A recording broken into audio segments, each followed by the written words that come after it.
අද දින සූදානම් වෙන්නේ past continuous වාක්‍යයක් කොයි ආකාරද අපි නෙගටිව් කරගන්න, ක්වෙස්චන් කරගන්න, නෙගටිව් ක්වෙස්චන් කරගන්න කියන එක පැහැදිලි කරන්න. දැන් මතක් කරන්න බලන්න past continuous වාක්‍යයකදී අපිට ස්ට්‍රක්චර් එක ආව මොකද්ද? සබ්ජෙක්ට් එක ඇවිදින් was ඇවිදින් ක්‍රියාපදේ ing භාවිතා කරා නේද? එහෙමනම් දැන් අපිට ඒකේ මොන වගේ අදහස්ද කියවෙන්නේ කියලා දැන් අපි පොඩි හෝ අවබෝධයක් තියෙන්න ඕනේ නේද? මම කියවනේ භාවිතා වෙන්නේ දැන් present continuous සංසන්දනය කරලා පෙන්නලා දුන්නා. present continuous වල වර්තමාන කාලයේ මේ අවස්ථාවේ කතා කරන ඒවා කියන්න තියෙනවා නම් අපිට ඒකේ මිශ්‍ර ක්‍රියාව තමයි අතීත කාලයට තියෙන මොන හරි ක්‍රියාවක් කර කර හිටපු දෙයක් කතා කරන්න තියෙන්නේ. එහෙමනම් අපි එතරම්දි past continuous භාවිතා වෙනවා කියලා කිව්වා. දැන් බලන්න අපිට හිතන්නකෝ දැන් ඔහුගේ මෝටර් රථය පදවමින් සිටියා කියලා කියන්න ඕනේ. ඒ වෙලාවේ ඔහු මෝටර් රථේ පදවමින් සිටියා නැත්තම්. හරිද? ඔහු ඒ වෙලාවේ මෝටර් රථේ පදවමින් සිටියා වෙනකොට අපිට එනවා දැන් හිතන්න දැන් චුට්ටක්. ඔක present simple වලින් අපිට කවදාකවත් කතා කරන්නවත් ලියන්නවත් හම්බ වෙන්නේ නැහැ. මොකද කර හිටපු දෙයක් කතා කරන්න ඒ වෙලාවක සිද්ධ වුණු මිශ්‍ර ක්‍රියාවක් කියන්න අතීත කාලයේදී ඒක අනිවාර්යෙන් past simple එකෙන් කියා ගන්නත් බැහැ නේද? ඒකට එන්න වෙනවා අපිට past continuous එක.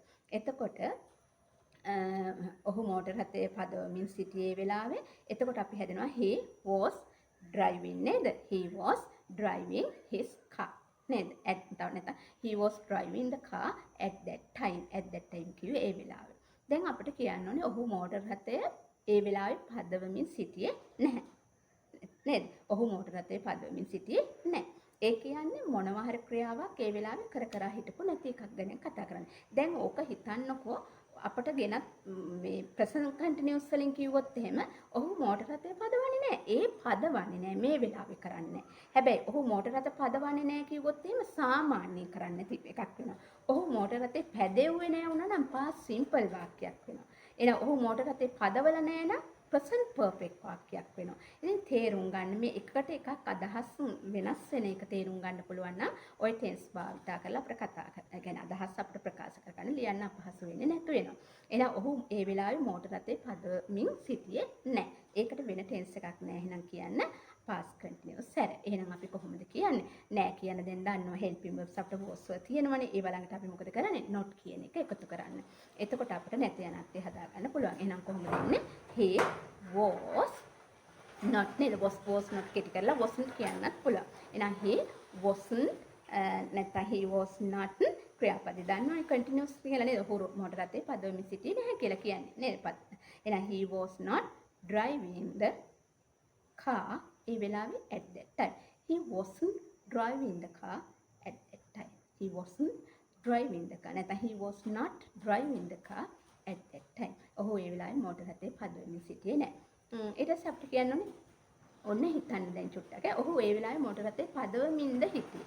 නේ? ඒ වෙලාවේ මෝටර් රථේ පදවමින්ද ඔහු හිටියේ.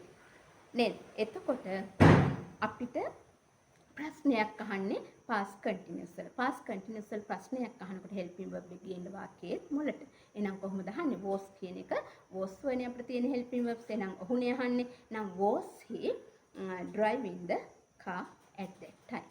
Was he driving the car at that time? එයා ඒ වෙලාවේ මෝටර් රථේ පදවෙමින්ද හිටියේ? ඔය අපි අහන්නේ ඔය වාකාරයට තමයි. එහෙනම් නැත යනත් ඒ ප්‍රශ්නාර්ථයක් කරනකොට අපිට කරන්නේ helping verb එකක් මුලට ගෙනත් මොකද කරන්නේ?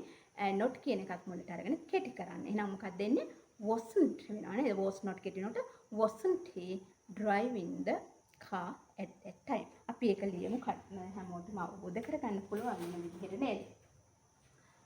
he was driving his car at that time කියනවනේ. එතකොට අපිට ඒක නෙගටිව් කරගන්නකොට මොකද කරන්න ඕනේ?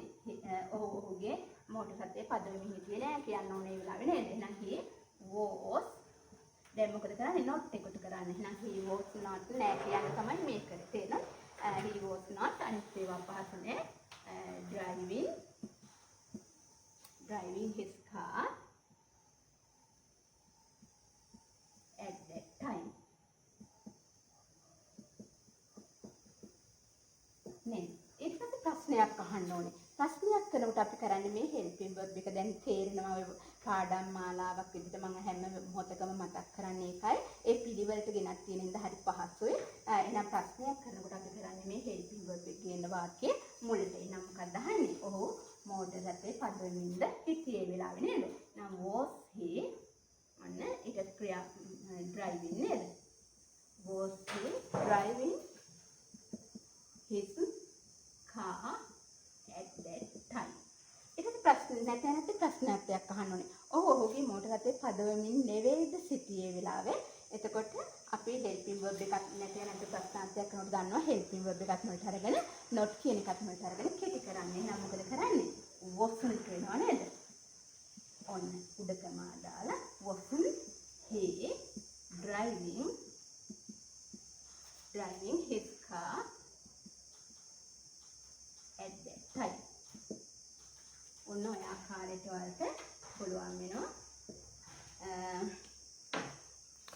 ප්‍රශ්නයක් කරන්න නැතනත්යක් කරන්න නැතනත්තේ ප්‍රශ්නයක් කරන්න.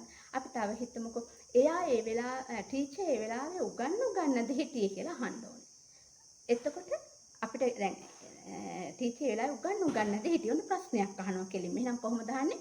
was the teacher දැන් was කියන එක නිමලට ගන්න වෙන ප්‍රශ්නයක් නේ අහන්නේ. was the teacher ක්‍රියාපදේ මොකද කරන්නේ? ing වෙන්න එපා. එහෙනම් මේ කර කරාද හිටියේ කියලා නේ අහන්නේ. ඒ වෙලාවේ කර කරාද හිටියේ. නම් was the teacher teaching නැත්නම් explaining a lesson කියලා අහන්න පුළුවන්. ඒ වෙලාවේ නම් ඇත්තයි. ඊට පස්සේ අපි හිතන්නකෝ එයා නිදාගන්නද හිටියේ? ඔයා නිදාගත්තද කියලා ඇහුවොත් ඒක වෙනත් ප්‍රශ්නයක් එහෙදෙනවා. ඒක past simple එකේ ප්‍රශ්නයක් බවට පත් වෙනවා නේ. නිදාගත්තද? ඔයා නිදා ගන්නවද කියලා ඇහුවොත් සාමාන්‍යයෙන් නිදා ගන්නද ඒක present simple වල ප්‍රශ්නයක් බවට පත් වෙනවා. එයා නිදාගෙන දෙන්නේ මේ වෙලාවේ කරනවද කියලා අහන්නේ. එහෙනම් ඒක present continuous වල ප්‍රශ්නයක් බවට පත් වෙනවා. එයා අපි හිතනවා දැන් අපිට අහන්න යන්නේ මොකද්ද? එයා නිදාගෙනද හිටියේ. නිදාගෙනද හිටියේ. එහෙනම් helping verb එක කියන මොකෙද්ද? වාක්‍යයේ මුලට. එහෙනම් was she sleeping? එයා නිදාගෙනද හිටියේ?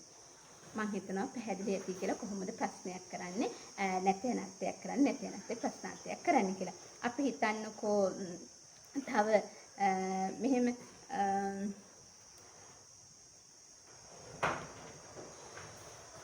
අම්මා උයවුයාද හිටියේ? අම්මා නැත්නම් අපි ඇය අඬ හිටියේ වෙලාවේ. අහනවා ඇය අඬ හිටියේ? මට කියන්නකෝ එයා අඬ හිටියේ. ඔන්න සරලව අදහස් ප්‍රකාශ කරන්න. මට කියන්න. ඔය මට කියන්න කිව්වහම ක්‍රියාපදයක් දාලා ඕනම ක්‍රියාපදයක් දාන්න මුලට. නේද? tell me මට කියන්න. නේද? tell me මට කියන්න. ඔන්න tell me මේ කියන්නේ මටනේ. නේද? tell me මට කියන්න. මොකක්ද අහන්නේ? ඇය අඬ හිටියේ කියලා. අපි tell me whether කියන වාක්‍යයක් එක්ක සම්බන්ධ කරනකොට නම් පොඩ්ඩක් කියන්න වෙනවා නේද? tell me whether කියලා අරගෙන එහෙම අපිට හදාගෙන වාක්‍ය යන්න වෙනවා. නිර්මාණය කරනකොට tell me whether she was crying කියලා ගන්න පුළුවන්. නමුත් ඔයාලට දැන් තනි වාක්‍යයක් හැටියට මට කියන්නකෝ ඇය අඬ හිටියේ කියලා කොහොමද අපි ගන්නෙ? එහෙනම් was she crying? නේද? නැත්නම් අතන අපිට කෙලින්ම අහන්න පුළුවන් tell me whether she was crying or not. ඇය අඬ නැතුවද හිටියේ කියලා මට කියන්න. එහෙමත් අපිට යන්න පුළුවන් අදහස් කියන්න. තේරෙනවද? එහෙම තාම ඔය වට අපිට ය아가න්න වලට අපහසු නිසා කෙලින්ම කියන්න පුළුවන්. ඇය අඬ හිටියේ. එහෙනම් was she crying? ඊට පස්සේ අපි බලන්න ඔවුන් වත්තේ වැඩ කර හිටියේ. ඔවුන් වත්තේ වැඩ කරාද හිටියේ? අහනවා. එහෙනම් කොහොමද අහන්නේ? were they working in the garden? නෑ, ඒගොල්ලෝ වත්තේ වැඩ කර හිටියේ නෑ. කොහොමද කියන්නේ? no, they were not working in the garden. පැහැදිලි? ඔව් ඒගොල්ලෝ වත්තේ වැඩ කර හිටියේ. එහෙනම් එතකොට එනවා yes, they were working in the garden. ඔන්න ඔය ආකාරයට වලට එහෙනම් past continuous වාක්‍යයක් කොහොමද නැතනත්යක් කරන්න දැන් තේරෙනවා, ප්‍රශ්නාර්ථයක් කරන්න තේරෙනවා, නැතනත්ය ප්‍රශ්නාර්ථයකුත් දැන් කරගන්න තේරෙනවා කියලා මම හිතනවා. ඉතින් දැන් ඔයාලට අපි අද මෙතනදී පොඩි වාක්‍යයක් අරගෙන ඉක්මනට අපි කතා කරමුද බලන්න කොහොමද මේ present simple වල හතරට දාලා ගන්න හැටි, present continuous වල, present perfect වල, past simple වල, ඊට පස්සේ past continuous වල දාන්න හැටි ඉක්මනට ඊළඟට අපි සාකච්ඡා කරමු නේද? එහෙනම් අපි හිතන්නකෝ දැන් සරල වාක්‍යයක් අරගත්තොත් එහෙම ඇයි ලිපි ලියනවා කියලා හිතන්නකෝ. ඒක අපි බලමු කොහොමද මේ ටෙන්ස් ඔක්කොටම හදාගන්නේ කියලා. අපි දැන්ට මේ සාකච්ඡා කරලා තියෙන ටෙන්ස් වලින් නේද? ඇයි ලිපි ලියනවා කිව්වොත් සාමාන්‍යයෙන් ලියන එකක් නේ. එහෙනම් කොහොමද අපි කියන්නේ? she rightly කියනවාද අපි නෑ නේද? ඒතර ඒක වැරදිනවා නේද? එහෙනම් writes වෙන්න ඕනේ. she writes letters. ඇයි ලිපි ලියනවා. දැන් අපිට කියන්න ඕනේ ඕක දාන්න past simple වලට.